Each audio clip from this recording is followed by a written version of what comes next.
hope I can make you believe that our story is not just a story about a funny family. It's a story about America. It says something about what's happening in our country that I think is worth talking about. She was the first child we adopted. She was from California. You didn't have a lot of rules, so it was a matter of lawyers and doctors. I was still a graduate student at Stanford, and we saw her when she was 8 hours old. My wife's mother had made some contact with a pregnant girl who needed a family for her child. We saw her, as I say, at 8 hours old and brought her home at 3 days of age. Of course, elated. We'd been married, I guess, 6 years by then.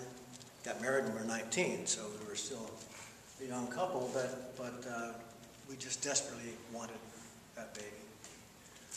Took her to Stanford Hospital for her first physical, and the doctor said, take her back. Do not adopt this child. She has a hole between the chambers of her heart. She will not survive.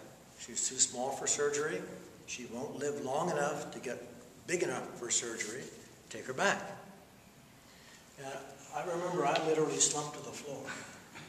And my wife, who was the strong one throughout this adventure story, my wife stood her ground and we did not give up our kid.